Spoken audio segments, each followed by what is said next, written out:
तो all elite wrestling revolution 2021 pay per view हो चुका है खत्म, लेकिन शो के बाद कई सारे सवाल उठते हैं। सबसे बड़ा सवाल, क्या वो एंडिंग एक बॉट्स था और एईडब्ल्यू ने वैसा क्यों करा? उसके बाद क्रिश्चियन एईडब्ल्यू में क्यों आ गए? जॉन मॉक्सली और केनी ओमेगा की कंडीशन, और साथ के साथ गाइस क्या स्टिंग भी एक और मैच लड़ेंगे अब एईडब्ल्यू के अंदर? उनका क्या पॉसिबल फ्यूचर हो सकता है? सारे सवालों के मैं आपको जवाब दूंगा। जो पीछे का छुपा हुआ सच है उसके बारे में हम डिस्कस करेंगे। तो वीडियो को आप एंड तक देखते रहें। चैनल पर नए हैं तो सब्सक्राइब करें और उस नोटिफिकेशन बेल को भी ऑन करना ना भूलें।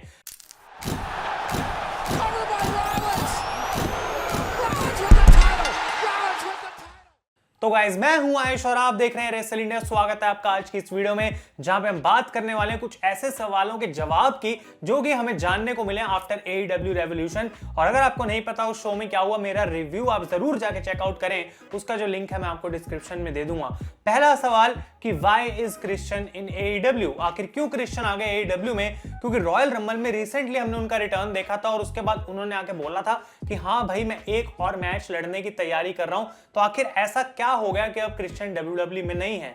तो गाइस इसका सबसे सिंपल जवाब यह है कि डब्ल्यूडब्ल्यू और क्रिश्चियन जो है वो नेगोशिएट कर रही थी रॉयल रंबल के बाद कि आपस में वो एक डील एग्री कर सकें, कॉन्ट्रैक्ट एग्री कर सकें, लेकिन अनफॉर्चुनेटली वो चीज नहीं हो पाई और डब्ल्यूडब्ल्यू और क्रिश्चियन के बीच में कोई भी ऐसी डील नहीं थी। तो ऐसा नहीं है कि डब्ल्यूडब्ल्यू को क्रिश्चियन ने धोखा दे दिया, बिल्कुल सेम बिग शो जैसा केस था क्रिश्चियन का भी कि वो एक फ्री एजेंट थे और इस वजह से उनको एईडब्ल्यू की तरफ से ऑफर मिला।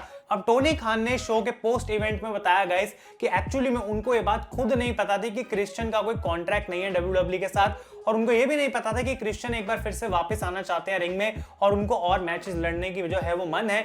लेकिन वो कहते हैं जब मैंने रॉयल रंबल में क्रिश्चियन को देखा तो मैं खुद सरप्राइज रह गया कि अगर क्रिश्चियन अवेलेबल था तो मैंने इसके साथ कोई डील क्यों नहीं करी। तो वो कहते हैं कि क्रिश्चियन ने मुझे कॉन्टैक्ट करा जब उनका डब्ल्यूडब्ल्यू के साथ कोई कॉन्ट्रैक्ट नहीं बन पाया और मैंने उनको ऑब्वियसली एक डील ऑफर कर दी। और वो कहते हैं मैं 7 साल से क्रिश्चियन का अच्छा दोस्त हूं, तो ऑब्वियसली वो चीज भी इस डील के अंदर काम आई। और जो क्रिश्चियन की टी शर्ट पे भी लिखा हुआ था कि आउट वर्क एवरीवन, तो बेसिकली अब यही उनका गिमिक रहने वाला डायनामाइट के ऊपर। प्रोबेबली वो हर वीक अपीयर होंगे और कई सारे मैचेस गाइस क्रिश्चियन हमें लड़ते हुए दिखाई देंगे। तो बहुत से ऐसे लोग थे जो डिसअपॉइंट हो गए थे, इंक्लूडिंग मी, कि भाई हम सोच रहे थे Brock Lesnar, John Cena, CM Punk, क्या उस टाइप का कोई नाम हो सकता है? क्योंकि हाइप ही उस हिसाब से क्रिएट करी गई थी। अब मैं यही बात बोल रहा हूं बार बार कि क्रिश्चियन भी कोई छोटा नाम नहीं है, उस लेवल का नहीं है, लेकिन क्या ये एईडब्ल्यू की हेल्प कर पाएगा वीकली बेसिस पे, उसका हमें इंतजार है और उम्मीद करेंगे कि ऑब्वियसली वो उस चीज में उनकी हेल्प कर सकें। अब दूसरा सवाल जो कि बहुत बड़ा, सबसे बड़ा सवाल है गाइस, वो है इस पेपर व्यू की एंडिंग को लेके।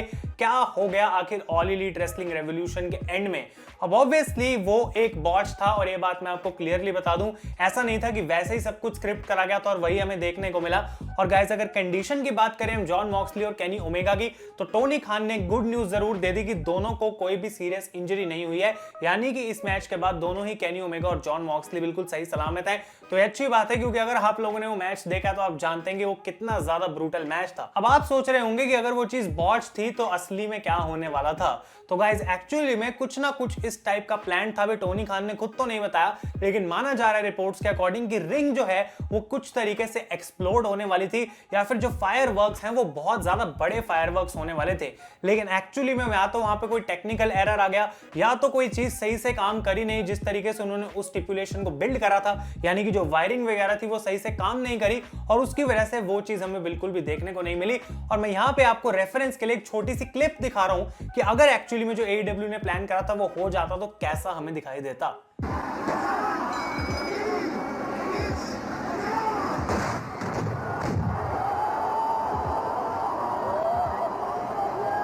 तो भाई ये क्लिप देखने के बाद तो ऐसा लग रहा है कि धूम धमाका हो जाता अगर ऐसा कुछ एईडब्ल्यू आज करती, पूरी दुनिया हिल जाती रेसलिंग की, क्योंकि ये तो कुछ अलग ही लेवल की चीज थी। अब आई डोंट नो कि एग्जैक्टली ऐसा प्लान था, लेकिन वो भी बिल्कुल प्लान नहीं था जो कि आज के शो में गाइस हमें देखने को मिला है। अब इसके बाद कई सारी ऐसी ट्वीट्स हैं गाइस जो कि हमें देखने को मिली हैं आज अलग अलग सुपरस्टार्स की तरफ से, और कई सारे लोग इसका मजाक उड़ा रहे हैं, इंक्लूडिंग टी बार, इंक्लूडिंग शॉर्टजी ब्लैक हार्ट, और लोग इसको गिलबर्ग के उस पायरो से कंपेयर कर रहे हैं जो कि टर्न बकल में से निकल के आता है। तो ये बहुत ज्यादा फनी था क्योंकि ऑब्वियसली ये एंडिंग में कोई भी लॉजिक, कोई भी सेंस दिखा नहीं, बहुत ज्यादा वियर्ड लग रही थी एंडिंग, क्योंकि हाइप जिस तरीके से मैच के एंड में बनाई गई कि भाई 30 सेकंड बचे हैं और अब बम फटने वाला है और उसके बाद कुछ हुआ नहीं। और अगर यहाँ पे आप बुली रे की भी ट्वीट देखेंगे तो उन्होंने काफी अच्छी ट्वीट लिखी। विंस मैकमैन की एक उन्होंने बात लिखी कि भाई हमेशा जो है लोग एंड को सबसे ज्यादा याद रखते हैं, कि अगर तुमने एंडिंग खराब कर दी तो लोग उसी बारे में सबसे ज्यादा बात करेंगे, क्योंकि वो एक मेमोरी में रह जाता है लोगों की। और शो में जो भी अच्छी चीजें होती हैं वो सारी एक पीछे यानी कि एक बैक सीट ले लेती हैं। तो ये डेफिनेटली एक सही बात बोली उन्होंने। और अगर हम बात करेंगे इस लाइव ऑडियंस की कि उनका वहां पे क्या रिएक्शन था, तो डेव मेल्जर बता रहे थे अपने पॉडकास्ट के अंदर कि लोग वहां पे काफी ज्यादा हेवीली बू कर रहे थे और कुछ लोग रीफंड्स की भी चैंट कर रहे थे, क्योंकि उस मोमेंट में लोग बिल्कुल भी खुश नहीं थे। लेकिन अब आप सोच रहे होंगे कि AEW से बॉट्स तो हो गया, तो आगे क्या, वो किस तरीके से हम स्टोरी लाइन में दिखाएंगे। और काफी गाइस अभी से पता लग गया आइडिया कि एक्चुअली में इस बॉट्स को AEW अपनी स्टोरी लाइन में कन्वर्ट करने वाली है। टोनी खान ने अपनी इसी पोस्ट मीडिया इंटरव्यू में ये भी बोला कि जो केनी ओमेगा है उन्होंने क्रेयॉन से वो स्ट्रक्चर ड्रॉ करा था, जो कि गाइस मैंने आपको दिखाया था, जो डायग्राम उन्होंने बनाया था इस पूरे मैच का, लेकिन वो उसको वैसे एग्जीक्यूट सच में कर नहीं पाए। और जॉन मॉक्सली ने भी गाइस AEW रेवोल्यूशन खत्म होने के बाद एक प्रोमो कट करा जहां पे उन्होंने बात की एक्चुअली में कि केनी ओमेगा की गलती है कि भाई उन्होंने कमाल की परफॉर्मेंस तो दी, लेकिन उनके बस की नहीं है एक ऐसा एक्सप्लोडिंग बार्ब्ड वायर का सेट बनाना। और बेसिकली ये जो पूरी गलती है वो केनी ओमेगा के ऊपर अब स्टोरी लाइन में ब्लेम करी जाएगी। इनफैक्ट मीरो की तरफ से हमें एक ट्वीट देखने को मिली जहां पे वो कहने केनी ओमेगा एक बैड इंजीनियर है। तो स्टोरी लाइन इसको कन्वर्ट कर दिया गया है कि केनी ओमेगा ने स्ट्रक्चर को बनाया तो सही, लेकिन उनसे सही से वो बना नहीं, और जो चीज उन्होंने जॉन मॉक्सली के लिए प्लान करी हुई थी वो एट द एंड हुई नहीं। लेकिन इसके पीछे भी एक फ्लॉ है, क्योंकि हमने देखा था कि गाइस एंड में एडी किंगस्टन कैसे एक्ट कर रहे थे। उनको ऐसे लग रहा था कि पता है कि कुछ बहुत बड़ी एक्सप्लोजन होने वाली है, तो जॉन मॉक्सली को मैं कवर कर लूं, और एक्सप्लोजन के बाद भी वो ऐसे एक्ट कर रहे थे कि जैसे वो पूरे फेंट हो गए हैं, जबकि एक्सप्लोजन उनके आसपास भी नहीं थी। तो डेफिनेटली इससे पता लगता है कि AEW थोड़ा सा पीछे आके अपने आप को बचाने की कोशिश जरूर कर रही है, लेकिन उस चीज की कोई एक्सप्लेनेशन अभी भी नहीं है कि एडी किंगस्टन ने आखिर फिर वैसे एक्ट क्यों करा। तो डेफिनेटली उनकी तरफ से गलती हो गई, और इसी वजह से ये एक इतना ज्यादा बात वाला टॉपिक बन चुका है अब रेसलिंग की दुनिया में कि भाई लोग बार बार यही बात बोल रहे हैं कि आखिर ऐसा क्यों AEW ने कर दिया, और डिसअपॉइंटमेंट जो है यहाँ पे काफी ज्यादा लोगों की बढ़ गई है गाइस। अगली चीज की हम बात करते हैं गाइस, तो टोनी खान ने अपनी पोस्ट मीडिया स्क्रम में ये भी बताया कि एक्चुअली स्टिंग के मैच से वो काफी ज्यादा इंप्रेस थे, जिस तरीके से स्टिंग ने अपने आप को हैंडल करा। और मैंने अपने रिव्यू में ये बोला था कि वो सिनेमैटिक मैच मुझे काफी ज्यादा पसंद आया। और यहाँ पे टोनी खान ने बोला है कि हो सकता है कि आने वाले टाइम में हमें स्टिंग नॉर्मल मैचेस भी लड़ते हुए दिखाई देंगे।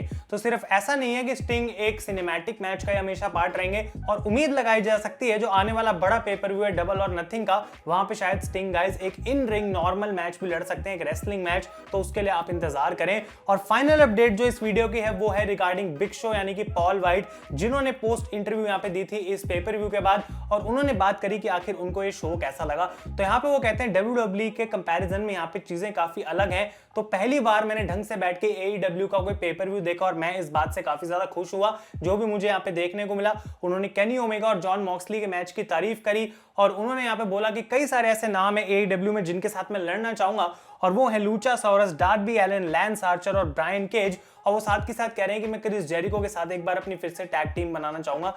तो ये कुछ बातें बिग शो ने करी, लेकिन जो सबसे इंपॉर्टेंट बात उन्होंने करी गाइस, जो कि एक्चुअली में प्रूव करता है कि WWE और बिग शो के बीच में कोई भी दिक्कत नहीं है, वो कहते हैं कि जिस दिन मैंने एक्चुअली साइन करा था AEW के साथ, विंस का मुझे खुद फोन आया था। विंस मैकमैन कॉल्ड मी और उन्होंने मुझे यहाँ पे कांग्रेचुलेट करा था अपनी नई पोजीशन पे, और हमारे बीच में कोई भी दिक्कत नहीं है, क्योंकि ये प्रोफेशनलिज्म है। उनको भी पता है मैं उनकी कंपनी के साथ नहीं हूँ, एक नई डील पे हूँ, और इतने सालों से विंस मैकमैन और बिग शो दोस्त हैं रियल लाइफ में गाइस, कि अब उनके बीच में कोई इतनी बड़ी प्रॉब्लम नहीं है। तो ये सुन के काफी अच्छा लगा गाइस। और अगर आपको लगता है कोई अपडेट मैंने अभी मिस कर दिया, आपके कोई सवाल है आफ्टर AEW रेवोल्यूशन, आप लोग मुझसे कमेंट में पूछ सकते हैं, मैं देखूंगा। अगर मुझे पता है तो डेफिनेटली मैं आप लोगों को रिप्लाई करूंगा। अगर आपको ये वीडियो पसंद आए इसे लाइक करें। Thank you so much for watching. मैं हूं आयुष और आप देख रहे हैं रेसल इंडिया।